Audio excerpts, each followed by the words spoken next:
Hi everyone, my name is Daria and welcome to the most non-biased TV show Uniqual about cross-cultural communication when every single time we invite different cultural representatives and interview them.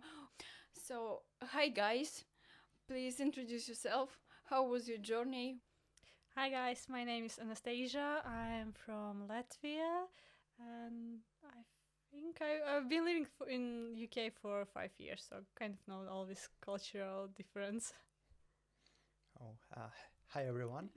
My name is Timur. I'm from Uzbekistan, but I'm ethnically Spanish. So my father is Spanish, and my mother is like a mix of Uzbek and Yeah. Russian. So it's like a mix for me. I could also add up that I was originally born in London, lived up until the age of 4, Wow. and went to Uzbekistan. So basically, and now I'm back as a PhD student. Uh, Basically 20 years passed from that moment. So yeah. Cool. And I need to make a kind of disclaimer. Not everyone today wanted to be disclosed, so we don't gonna force anyone to disclose their personality and face. So, Mhm. but we have one more participant today. Please introduce yourself. What's your Hi. name? Hi guys, I'm sorry you cannot see me today, but my name is Zixuan in Chinese. You can call me Juno here. And I come from mainland China, grow up here. So happy can join you today. Cool. So that's great that we gathered such an inclusive and diverse team today. So I gathered you today to discuss um, different questions connected with cross-cultural communication. It's extremely relevant nowadays. We travel, we study abroad, we work or expand our business internationally. At least now we're all in London, but no one's literally British originally, so that matters. And maybe you already experienced any kind of discrimination, bias, or I don't know, you just felt misunderstood, or maybe inattentionally offended anyone. So, do you have some curious, funny stories in this regard? Please feel free to share. No, I'm just thinking. Yeah, I can start. Probably, well, I'm Latvian, but I know that I have Russian accent when I'm speaking in English, and I had so like experienced so many discrimination in regards to that, and a lot of people made jokes about my accent, especially when I worked as a trainee in a British environment. So basically, all my colleagues are British, and they loved for my accent, especially some word pronunciation, and I really struggle with that, and it just makes me feel sad. Yeah, Yeah. but literally, to make a regional or British or American accent, it can be quite complicated, especially for Eastern European people, because our kind of pronunciation really differs. So I think you can hear my accent as well. That's Uh, true. I used to worry about that, but most of the original British people turn out to be very understanding, so I guess it's not so shameful. I hope so, at least. Yeah, in that regard, I can say if you're like living in London, it's multicultural place, so people are more understanding. But if you go like to small cities, small villages, and want to live there, they are more close-minded in there, especially if you are like international. Yeah. Sometimes it happens, unfortunately, but I think it's not such a great problem because you don't speak your native language, True. your first language. So, and there are a lots of dialects in UK as well. Yeah. So, Timur, Well, to be honest, this is which week is it? I think it's my third week here. But as Nastya said here, like because I live in London, so I haven't and because it's like multicultural, I suppose people I got used to and became more open-minded in this sense. But yeah, also Nastya mentioned that uh, like basically maybe it was 2 3 years ago I was talking with my colleague about this. Like he basically lives in Wellington City, basically outside London, and I was like, oh. maybe I could visit you and stuff. And then he was like, uh, well, I'm fine. Yeah, you can. Yeah, we can have some tea or something like that. But be aware, like they are extremely racist. I'm like, oh, so yeah. So basically, well, because I suppose this is something that I will encounter in the future. Because I plan to visit the outskirts, like basically of England and etc., to walk around, also to talk to people, to try out different, like basically all the cultural elements. Well, beer is specifically. So yeah, so I might encounter this issue, and I was like, I also told him that okay, but I mean, I was born here, like I have the mentality, I have this like even like this, and then he's like, yeah, even like that, they will be quite racist. I'm like, okay, so yeah, something like that. I might encounter this in the future, right? Yeah, so I guess, I hope at least by the time all the society will get more tolerant, because now we have a tendency, especially in the West. So thanks for sharing. We'll return to this topic later. Juno, what about you? I think it's a different story for me because now I work with a French guy and some Hong Kongese and a British guy. But in our companies, I take charge of teaching them Chinese things because we take charge of we do tradings about Chinese film in UK, and I'm quite enjoying that I can be a kind of tutor for them to learning some contemporary Chinese culture, and also take charge of crack their Chinese pronunciation, which is really funny things for me, and and I think they try to understand me and tolerant. Sometimes I use the words or English incorrectly. They friendly notice me. Okay, you can say the things like this. So yeah, it's a really friendly and warm community for me. Yeah, that's my story. Yeah, cool. But according to my own observation, maybe I can be wrong. Maybe I comparing to Eastern European too much. But some sounds Chinese seem like pronounced easier than Russian, for example, Oh, yeah, interesting. or Yeah. another Europeans. You have quite similar pronunciation Yeah, I see. Yeah, you in can some say that. regard. Yeah. Yes, I agree. That's okay. I agree. Now that I'm like, because I watched basically a Chinese animated like cartoon. I think it's like Dolo Dalo. Have you heard battle Oh, content? And yeah, I, yeah. if I watch something like this, I always watched in the original dubbing. So it was the original voiceover was Chinese and the English subtitles. So I was like, hmm, wait a minute, it's like very similar. So Ah, yes, basically, I have like about maybe 300 episodes in my list as a listening. wow. Wow, you are So a big yeah, fan yeah, of yeah, I this. really liked it. So yeah, I could definitely say that it's very similar. Mm-hmm. And I really like Mm-hmm. the pronunciation as a whole. Yeah. Yeah. Mm. Cool. So, but as we came here to discuss some unique features in any culture, let's start from scratch. For example, introduce your greeting culture. How do you say hello to everyone? For example, in some cultures, in America, as far as I know, please correct me if I'm wrong, there are hug appreciated. So, oh, what about you? Maybe you feel like it's ruining your personal distance when some try to shake your hand. Mm. How do you feel about it? Or you rather keep a distance upon meeting? So I will talk about my culture. So in Latvian, it's actually very depends with whom you speak. If it's your friend, you're gonna hug them. If it's your family member, you're gonna hug and kiss on the cheek. But if it's like maybe you know some co-workers or just passing by person who you know, but you're not in close relationship, you're just gonna be on distance and say hello. And for me, like I'm so used to hugs from my friends, so it's more natural for me. But if someone I don't know really well tries to hug me or even like shake my hand, I'm gonna feel uncomfortable and I'll be like, please don't touch me.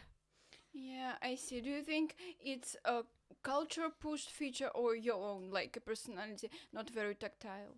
I think it's my personality. I'm not really tactile, and even like I can hug my close friends or family members, but I don't really like when strangers even approach me.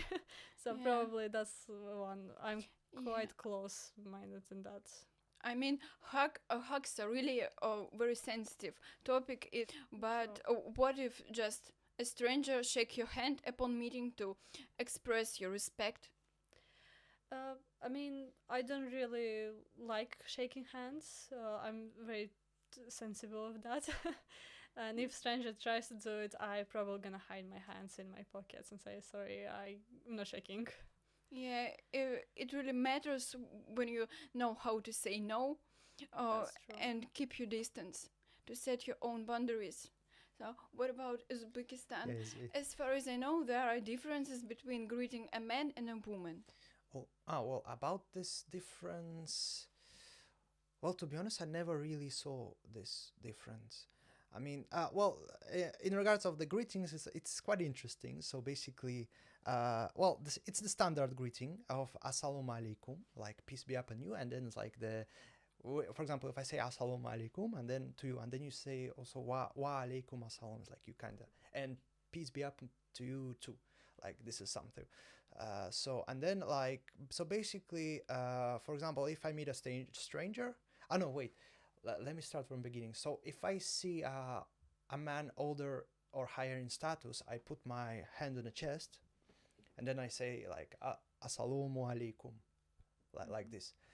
But sometimes, for example, there are occasions where maybe, well, for example, I want to do a handshake or something, but usually a person of higher status pulls up the hand. I cannot. If I'm lower status, I cannot pull the hand like this. So if, for example, I know that the person will be pulling out his hand to me towards to greet, I just put my hand here and then I'm like, assalamu alaikum, assalam, and yakhshimasis to zumasis. Basically, it's like, it's like with the standard greeting, we have the hello, how are you? How's your family? Everything is great. How's your wife? How are your children? How is your health? So basically, we have this very it's a very rich cultural thing. It's very interesting. So it's like Yeah.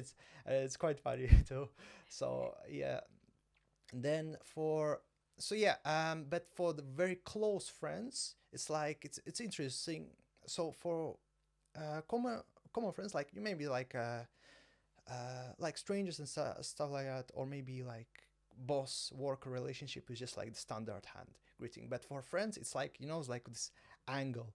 So like we kind of like like shake hands like this, like, and then we kind of like hug each other and then hit our backs. Can you imagine it? So it's like so this is kind of like the close friends or friends standard greetings, like yeah.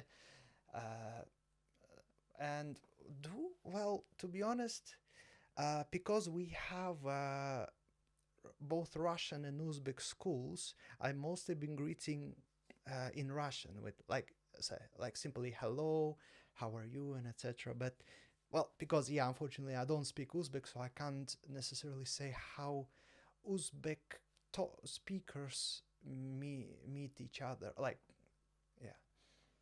So it's something like that. But with girls, with women, it is like part of the culture is like basically we don't, like, men and women don't do the physical contact. I suppose it's largely influenced by the Islamic culture and the cultural like from the Turkish culture, but still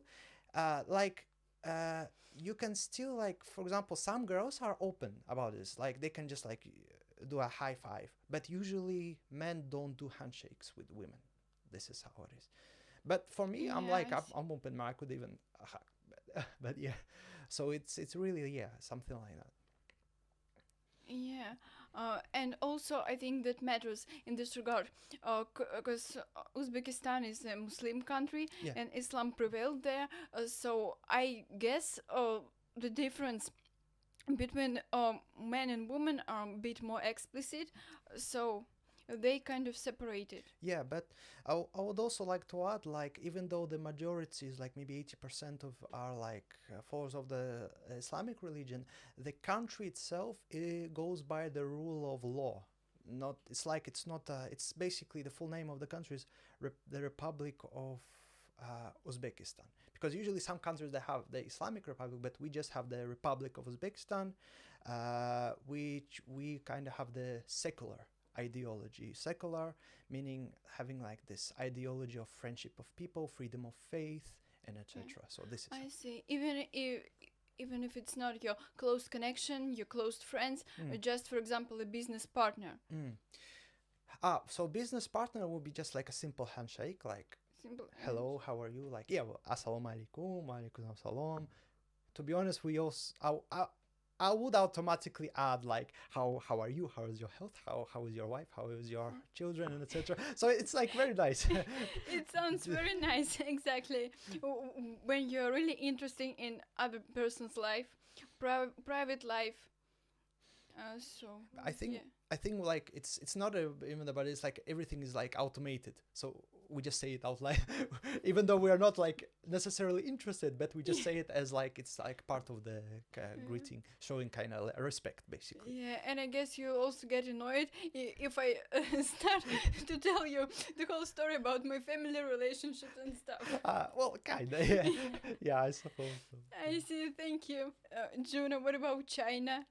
I know it's very Basically, interesting culture. we do shaking hands most often, but now I think we do like scanning QR code things. Like, may I have your WeChat contact, or may I have your WhatsApp contact? Like we do this here. So the most important thing is to get the contact with the other people, the strangers, the people you met in that day. Yeah. Just right away, I just met you. Give me your Instagram. Yes, I it could be that like that because the businessmen they emphasize the importance of get contact networking with other, and basically we don't mind. We think okay, yeah. Basically, most of people will say okay, I can give you Yeah, I contact. think it's an extension of 21st century. Yeah. Technologies almost size our world. Mhm. What about more official communication? If we are talking about business working abroad, for example, I can be wrong, but I've heard the Chinese people used to unfold their hands like that. Is it true, or it's not so common? TV drama things, not Yeah. now. But Well, but by the way, I remember another interesting, curious fact about China. I used to study cross-cultural communication back to university or time when I did my bachelor degree. So we were told a lot about Chinese, and the most important thing I learned that they're extremely polite. For example, if you both need to enter the same door, you need firstly let your Chinese partner forward, and then they will necessarily reject, and only after that you need to enter first. Is that true, or it's not? yeah, it could be true in sometimes, but I will say it really depends on the personality of different people. But I often do this for my lecturer when I in uni, and I also do this for my boss, and because I am a blind girl, so I also do this for a lot of people I met in UK, and I think it's a kind of universal things. Yeah, it's Yeah, cool. Do you mean so if you let me forward and I agree, thank you, and go right in front of you, Yeah. you'll be offended? no, of course I will not. I think okay, I'm so willing to help others, even it's not big things. Oh, cool. So thank you. Uh, and if we are already started to talk about business communication, so could you please describe maybe according your own experience or what you have seen uh, on your lifetime, how it's supposed to arrange a business meeting? So would you prefer to have a laid back conversation with your partner from another country in a restaurant, for example, with a glass of good wine, or it's supposed to be something more formal, like in negotiation room? Uh, well, about Latvia, I can't really say. I left my country when I graduated school. But stereotypically, Latvians like to go to a restaurant to have like a glass of wine while discuss like most important things. If it's really something that you don't want to share in public, you could, I don't know, maybe something economically related. You're gonna have it in more formal environment, like an office. But most of all, people just meet in restaurants where they discuss things what related to business if they want. Or nowadays with technological advancements, it's either over Zoom or Team. Yeah, unfortunately, it it became so spread after COVID pandemic. True. So, but no one can replace face-to-face the live communication. Yeah. That's true. I mean, at the moment I'm working for Latvian company, and it's online, and it's very hard because I feel like when you are face to face, at least you can express more Yeah. your concerns, There are some feelings. technical problems can take place. True. You can mishear someone, misunderstand what they're saying. So, but let's imagine you meet your foreign partner from China, America, Eastern Europe, Western Europe, for example, Australia, whatever. Would you prefer to invite them to a restaurant with your local Latvian cuisine or Eastern European cuisine, or you express your respect and try any other kind of cuisine? With Latvian, we're quite small. We don't really trade with foreigners a lot. Our main partners are either Estonians or Lithuanians.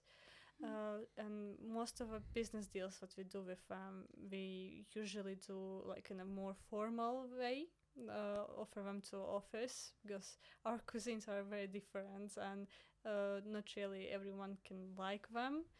Uh, and I think if we had like a partner from China, we definitely want to offer them our cuisine. Yeah. That's for sure.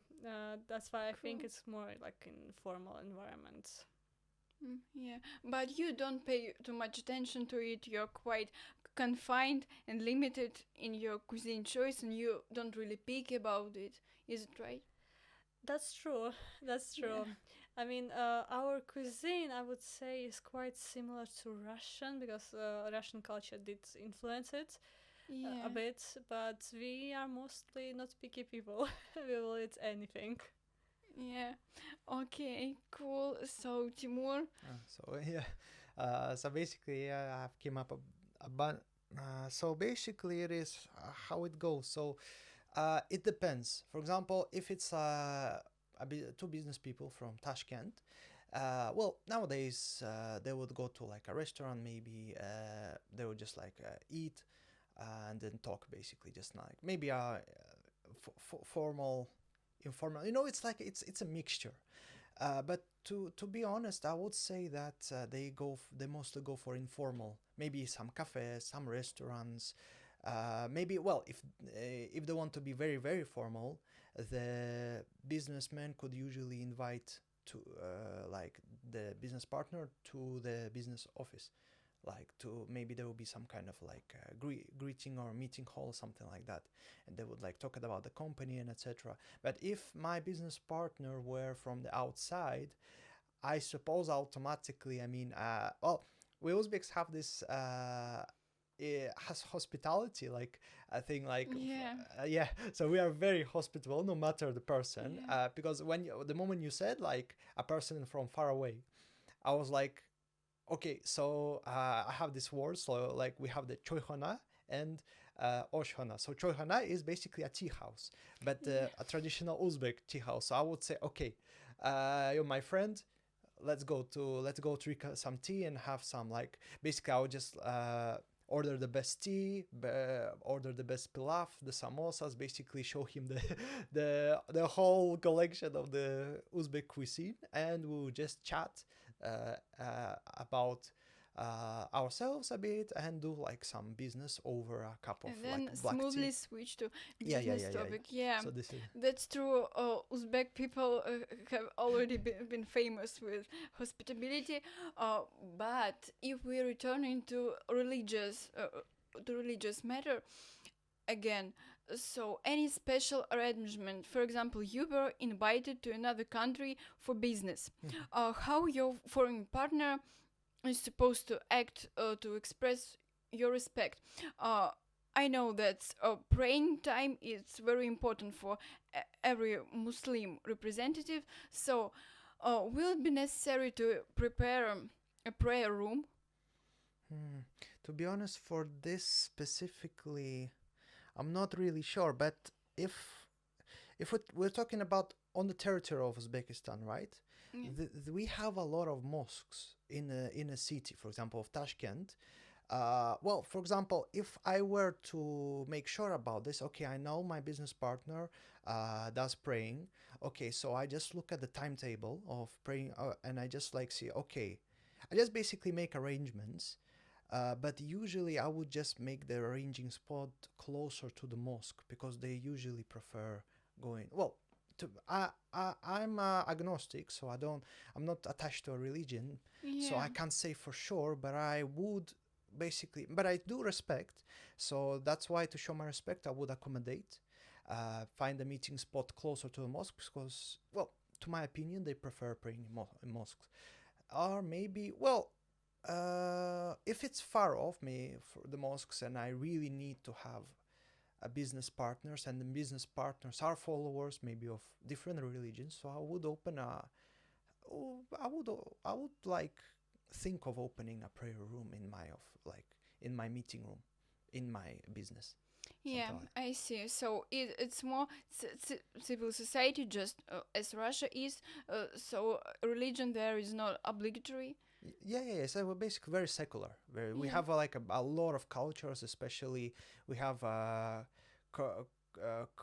Koreans living.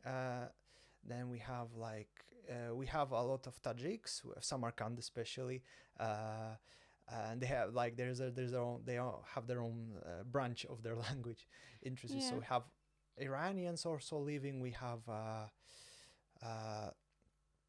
Uh, we have let me think, have Georgians, and yeah, so we have a lot of cultures and basically different. I think we also have the Buddhist shrines also.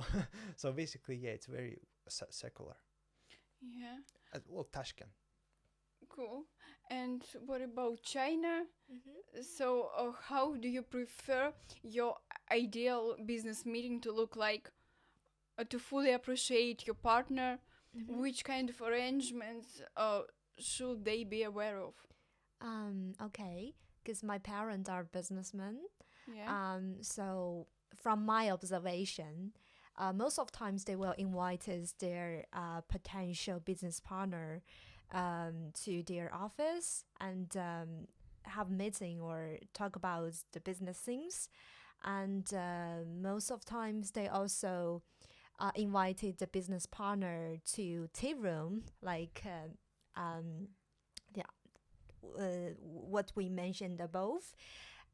So the tea room and the office is the two place they most go. Mm-hmm. Yeah. Yeah, and as for the um, things you have to take care when you do business with Chinese businessmen, I think you need to be on time. Yeah, that's Yeah. universal things. And You're very picky about it. yeah, and Yeah. sometimes Chinese merchant will be really general, like they will give you some gift. So or they will give a red pact for your is some money for your children, and you can take this. Is kind of agree, or is kind of show you're friendly also to the businessman in China. Yeah. Yeah, nice. So, to continue our conversation about late table and all the arrangements, procession, and so on, oh, let's sway a bit from business culture and stick to the not less interesting topic as dating culture. For example, if you're on a date with your partner, who is supposed to pay for dinner, if that matters or not. So because I know, for example, in the West, the feminism is widespread, so it some women can take it even more offensive if their boyfriend suggests to pay for them. So it means men and women are very equal. So what about your dating culture? So in Latvia, it's honestly depends on generation. If it's a bit older generation, that's where a male pays for a bill, and woman will be offended if male asks her to either split or for her to pay. My generation, we either split the bill, each pays for there, or depends if you are more financially stable than your partner when you pay for a bill, and the female will feel offended if a male pays for her. It's the new generation. But it also depends on personality. I mean, I personally would split the bill. My friend would prefer for her boyfriend to pay for her. Like I'm saying, it's all personality and generational thing as well. But you mean this tendency to equality between men and women widespread among Zoomers, late millennials? It is. The millennials are more like easygoing. Gen Z definitely gonna be like, I'm feminist, I'm gonna Yeah. pay, or we split. And like boomers and Gen X, they just like, well, you're a male, you're gonna pay. Yeah, and the elderly is still quite conservative Yeah. at this point. Yeah. So what about Uzbekistan? I think, well, I suppose it's almost the same, yeah, as in Latvia. But to be honest, I think that, well, if we're talking about, well, if I'm gonna like share my own perspective, but I think that this is mainly practiced in Tashkent. In the other like cities of Uzbekistan, it will be a lot more traditional. So whereas like and it's also part of the culture. It's a cultural aspect. We call it uchrashuv. It's like when the woman and the man meet for it's basically a date, their first date, to know about each other. It's like, hello, how are you? What are your hobbies and etc. It's like, and always the male pays. It's like that's like the strict rule of it. But in Tashkent, basically, we have like obviously a lot more like different cultures and different families, and sometimes like they would like just split, for example, or maybe sometimes the man would insist, showing kind of like respect, and the woman will be like, oh no, we should split, showing her modesty, something like that. And then like, it's like it really depends. It's very mixed up. Yeah. So how would you normally do? Would you pay for your girlfriend? I mean, for the first time I would pay, or even the second or a third. Oh wait, let me see. Because yeah, to be honest, I'm a bit introverted, and I don't like go out much, so that's why. So let me see. So the last time, well, all of the dates I had, I paid. I paid, to be honest. For all of the dates, and does your potential girlfriend need to suggest at least to pay for herself just to seem polite? No, I to be honest, I don't expect that. Like, she doesn't owe me anything. Like, I don't expect her to be. Yeah. It's like the only thing is like that she's with me. Like, this is like the way I see it. Maybe other men have different views. Yeah. So this is how it is. But to be honest, even if it's not like obligatory for me that I will pay. Yeah. I mean, we can split, no problems. Like, if my girlfriend doesn't like that I'm paying, I'll be okay, fine, because I just want her to be happy in the end. So that this is how it is for me. So no one will judge you unless you pay. No, I don't. To be honest, I wouldn't care if Yeah. someone judges. But yes, like. But in the most of the cases, it's still male responsibility. Yeah. This is how it is in most Yeah. cases. And Yeah. it's quite similar in China. We will agree that males pay the first date, and because we want they feel better, to show their general, give them time to show their general. However, and the routine date, like the date after the first one, we will split the bills most often. For me, it is. But I observe a really interesting, atmosphere. No, how to say that word?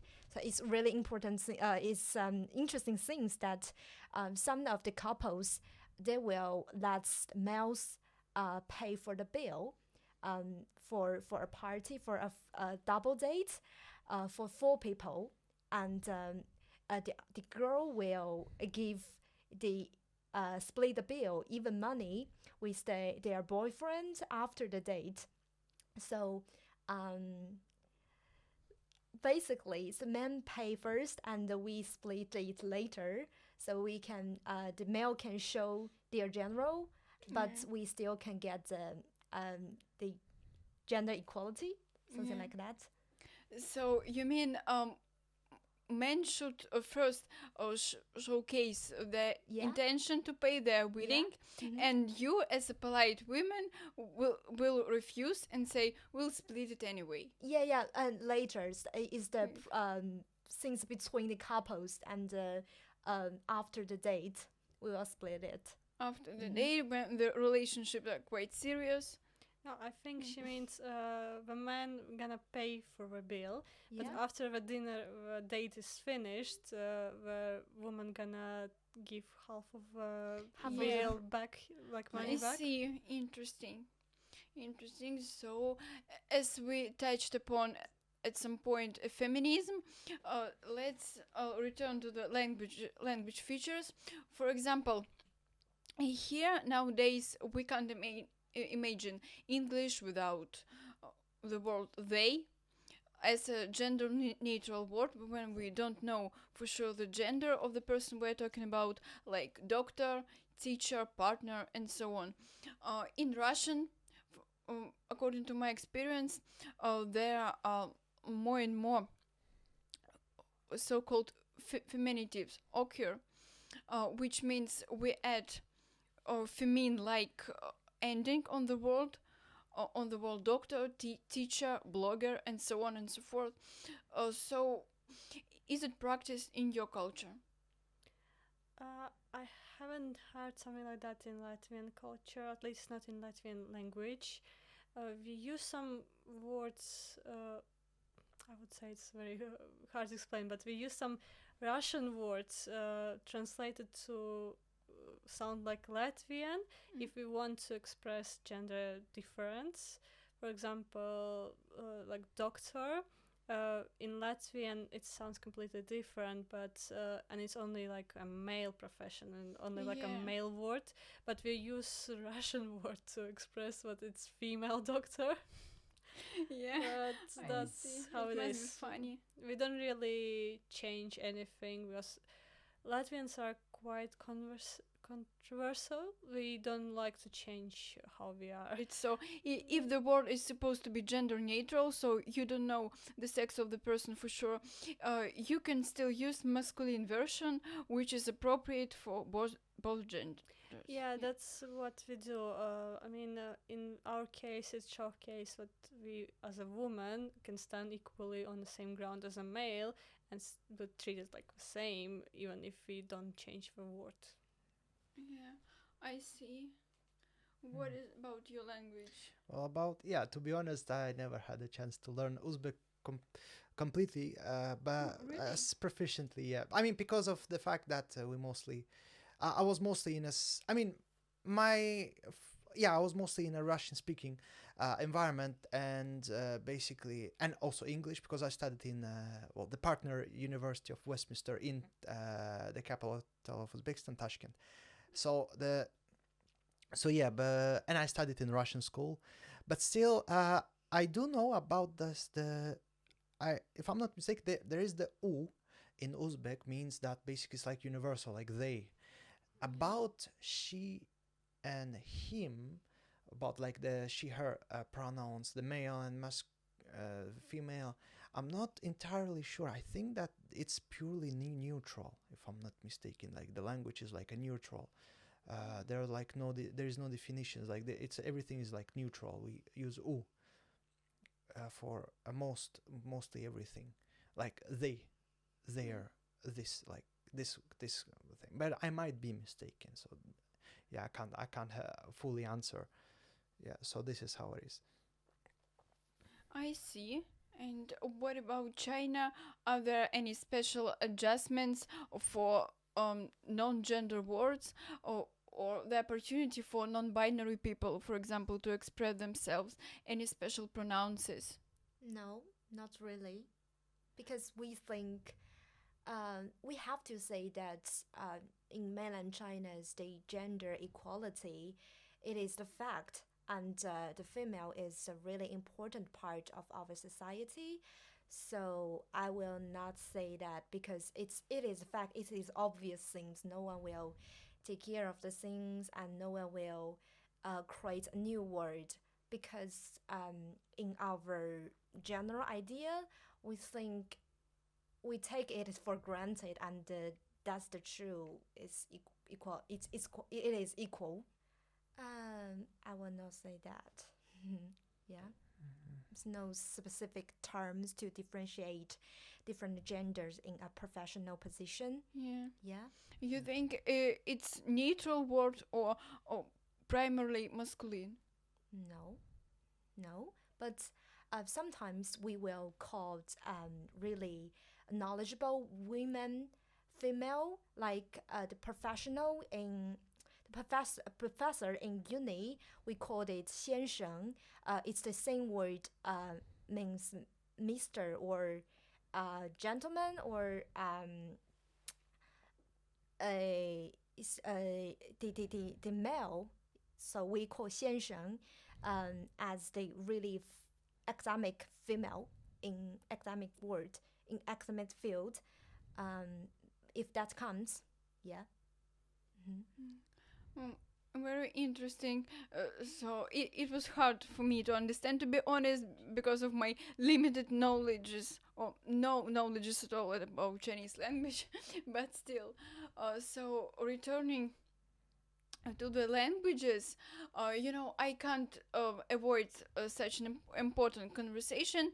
Especially, I would like to apply to primarily Soviet Union parts, Latvia and Uzbekistan as well.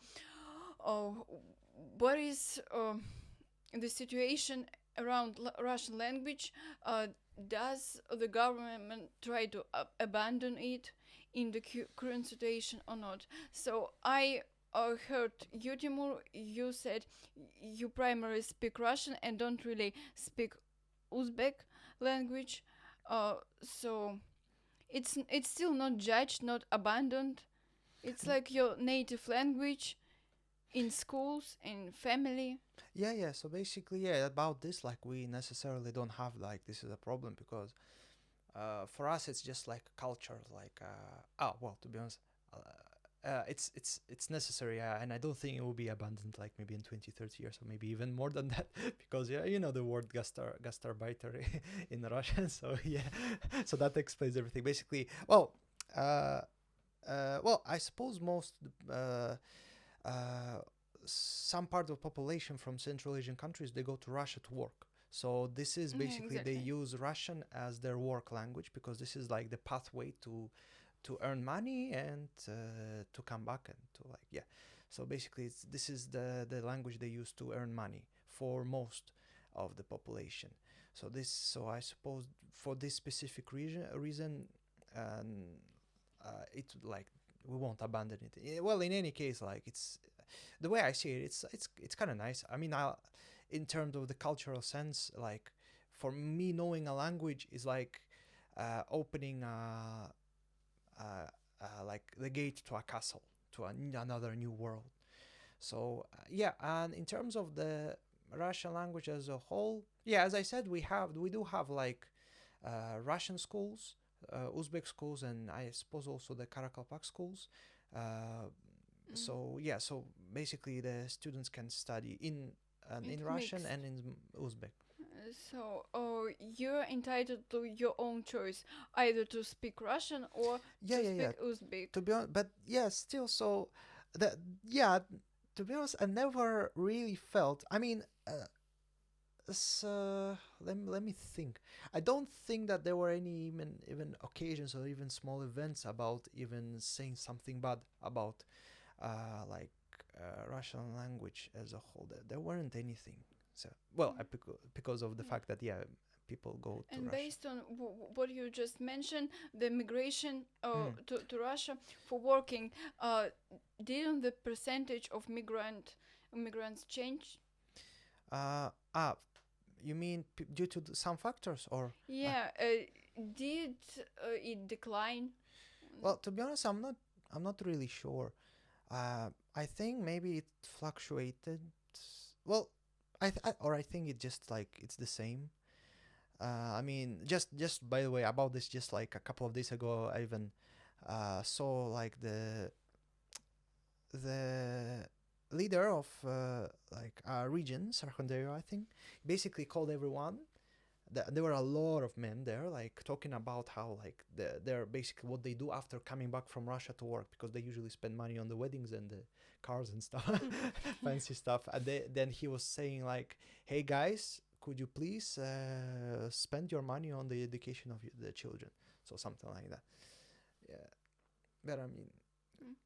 Interesting. What about Latvia? How is the situation with Russian language? Which language do you primarily speak at home? For example, is it Russian or Latvian? So with Latvia, situation is kind of like one, probably like capital Riga. They speak mostly Latvian. At least it used to be. Nowadays we have a lot of people coming from Uzbekistan, from China even, and America. So it's more like Latvian and Russian and English. My home city, Daugavpils, it's very close to Lithuania, but we don't speak Lithuanian.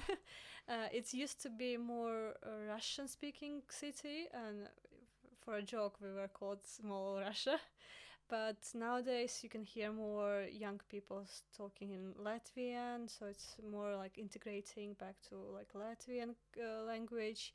But in schools, we still have choice like between like the second language what you can learn between Russian and German. And nowadays they integrated Spanish as well, so I guess children learn more.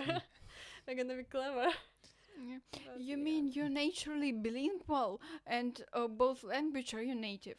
Yeah, so myself, I grow up in a family where my half of family speaks Russian, half in Latvian. So from the childhood, knew both languages, and Yeah. then English was my third language to learn.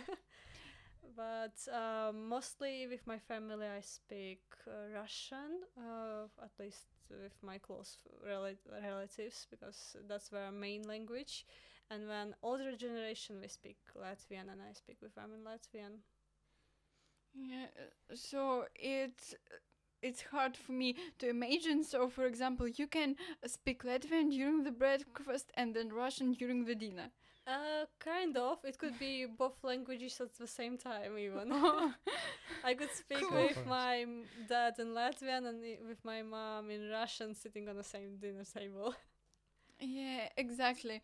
But honestly, I experienced the same situation since I'm from mixed family as well. So, in my childhood, both languages, Russian and Ukrainian, were spoken.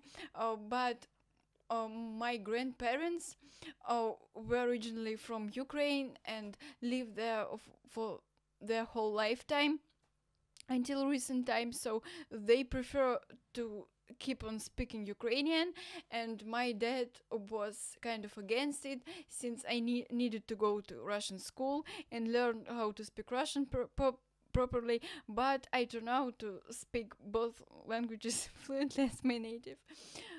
So, uh, and wasn't there a decline in Russian language? Isn't it abandoned throughout past few years? I wouldn't say because children still learn Russian. For them, it's easier to learn Russian than German, or to be honest. But no, I didn't think there was decline because people still speak Russian, and we still can see it in social media, in news. So basically, it wasn't really abandoned.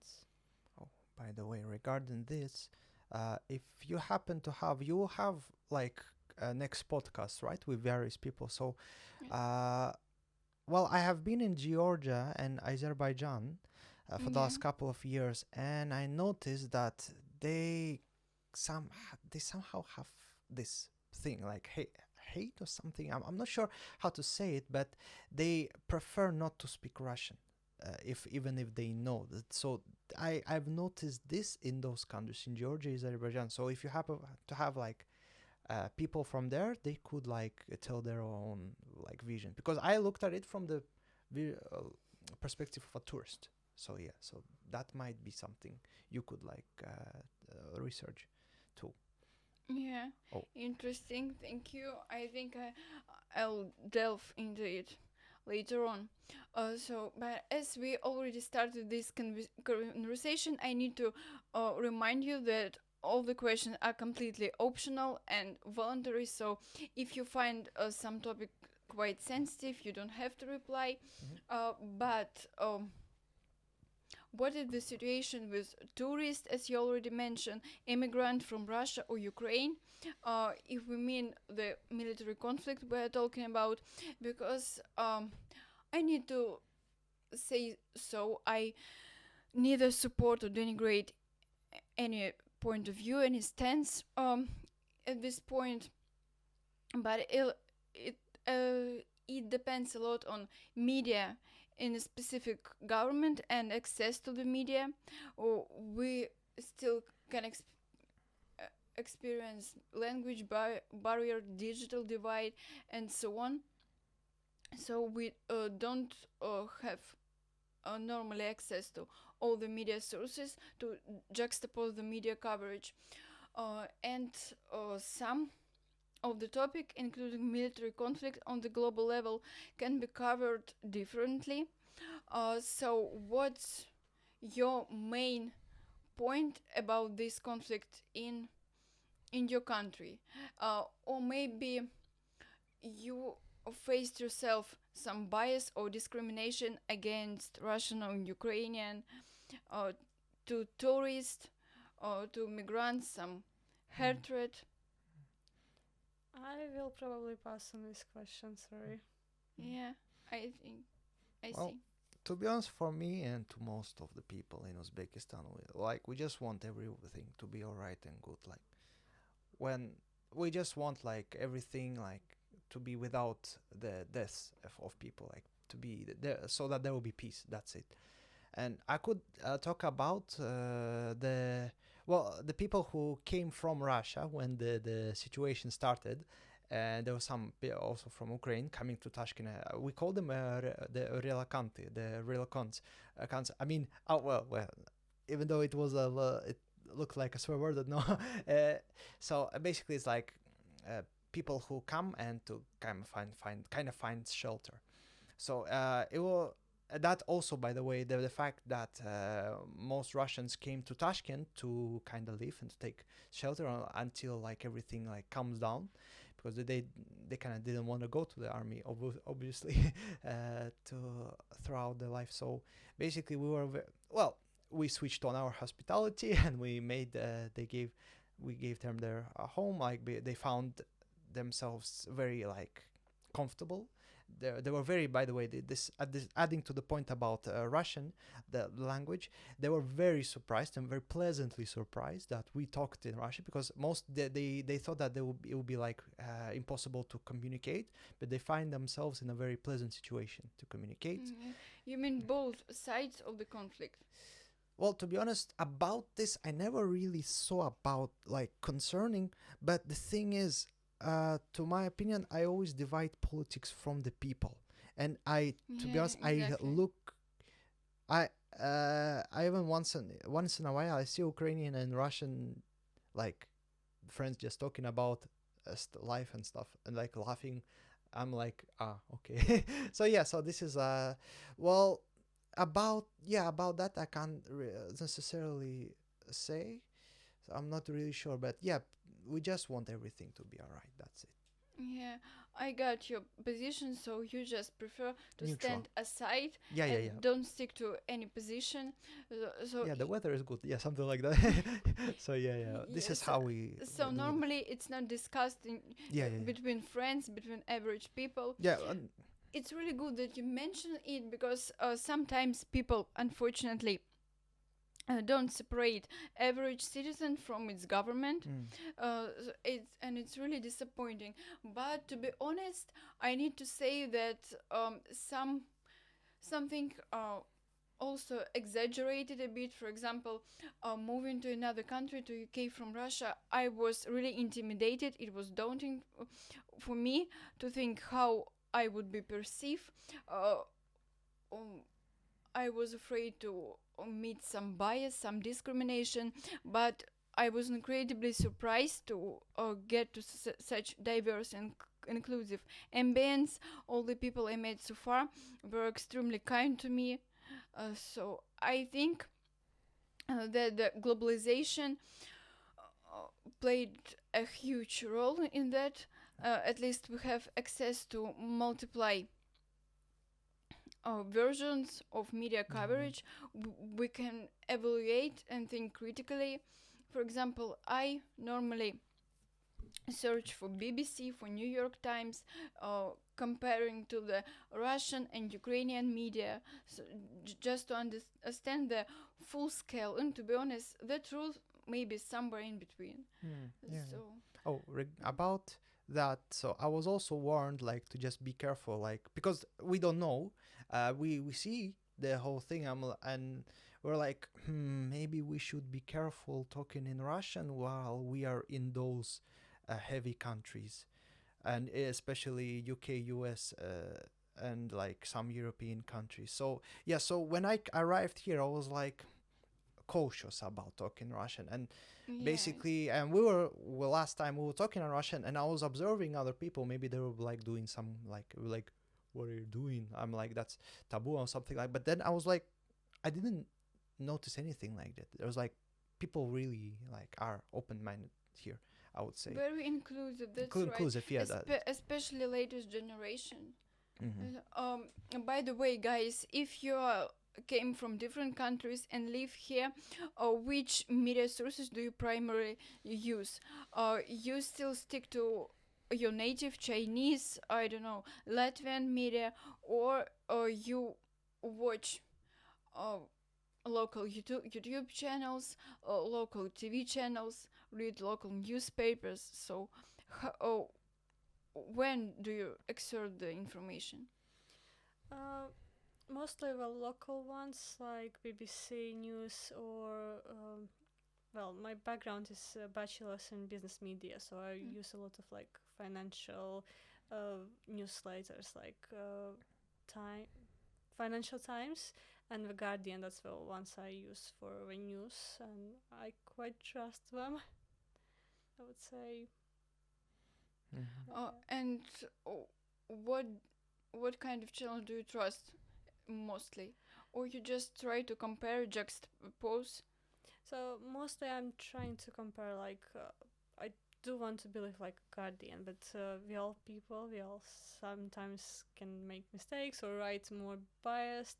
That's why I compare like three channels: BBC, Guardian, and Financial Times. What I use, and based on previous sources, I draw my own conclusions to topics what I'm interested in.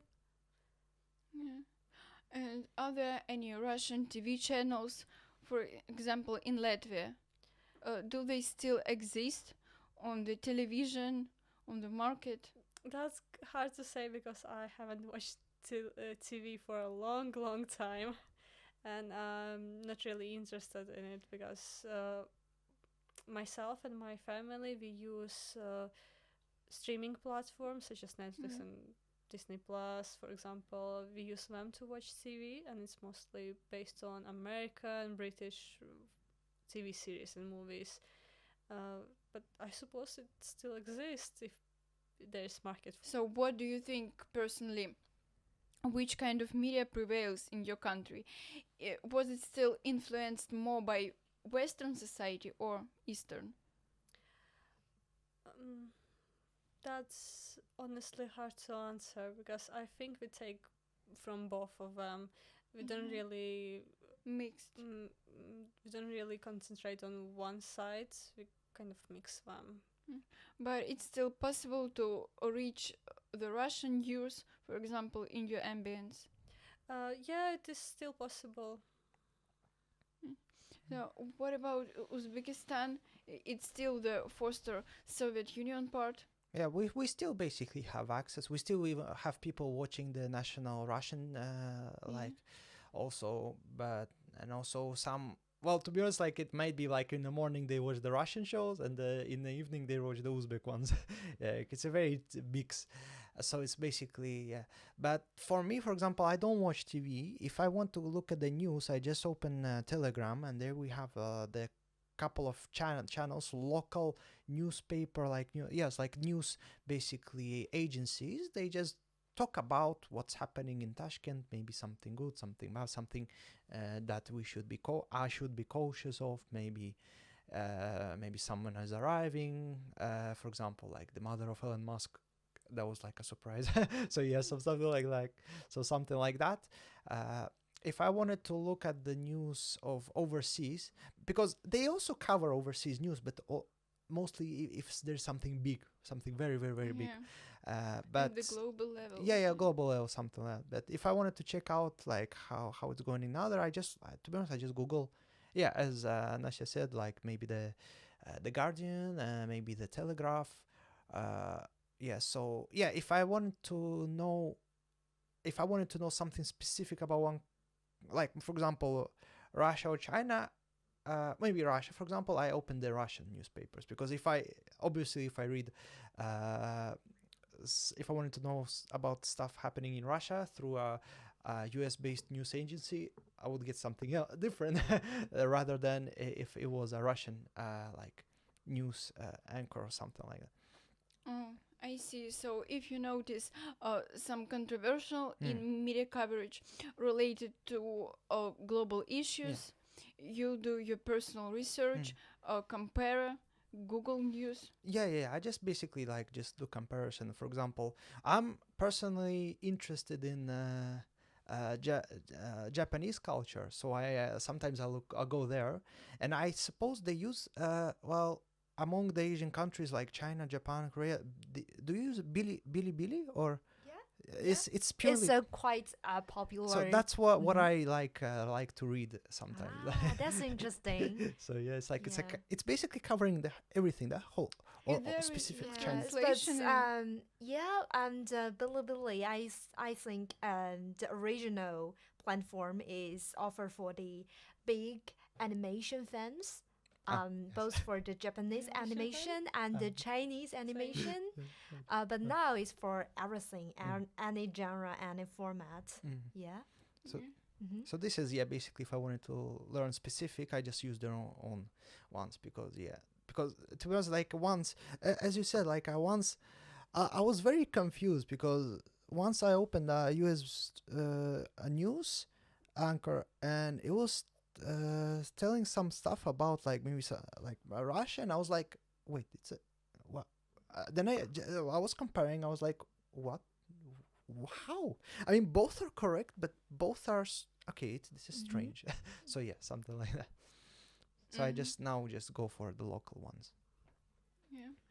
Nice. What about you, Juna? Which media sources do you mainly use, and which are the main trusted, Western media or Chinese? Well, for me, because as professional working media, and I get a lot of training in journalism since the beginning of the uni, I would like to say that there is no single journalist or single press review, press release is 100% close to the truth. And For sure. there's no truth in media or journalism.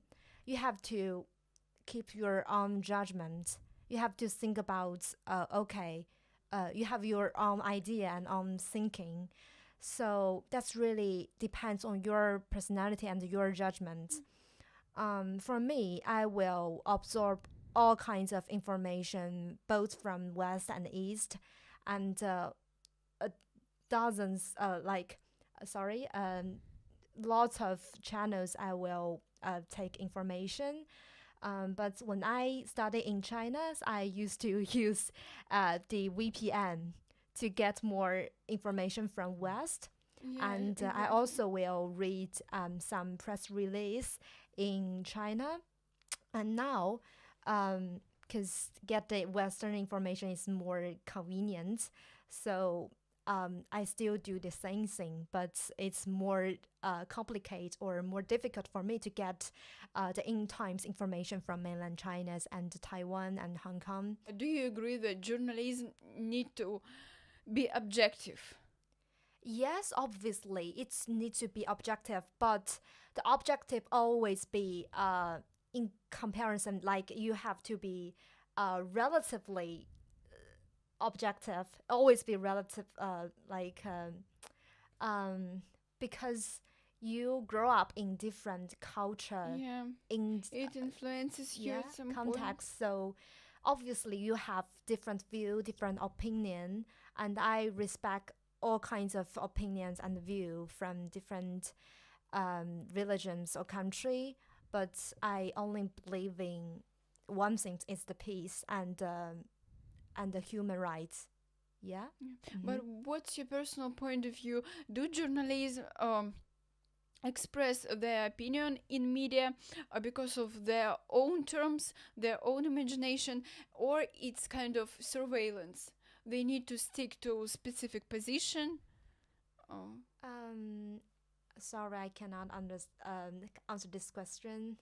And maybe other people have some insights about this question. You don't know for sure. Or what do you think about modern journalism? Do they express what they really think? Or it's kind of surveillance? They need to keep objectivity, but in favor of position of government of the particular media source or whatever. Well, I could add like, well, if I'm not mistaken, when like when the new president came, he did like the new reforms and stuff, and one of his like sayings were like to, like to. It was like in favor of, in support of bloggers. So he said, "Okay, guys, you are my eyes. Go ahead and find some problems, some issues, make them public, make them alive, so we, as a government, could tackle this issue and help the people." So basically, all of these people who do like journalisms, and basically they kind of, yeah, in this sense they are for the people and for the government, for the wish of the government, because, and the wish being helping people. So this is how it is. And well, mostly, yeah, I would say it's like it's some the in most cases the wishes of the government and the wishes of the people, they go in together. And the journalists, like, they are fine because they get what they, I mean, they want. I suppose. Yeah. I don't because I'm not in journalism specifically. I don't know all the trinkets, but there might be something there, which I don't know. Yeah, exactly. So we will never know for Yeah, sure. yeah. We're just There sharing could be something. personal opinion. So it was really interesting conversation. Thank you guys for attending. I hope you enjoyed this conversation. For me personally, it was really helpful. However, the time has passed very quickly and we have come to an end. So thank you everyone.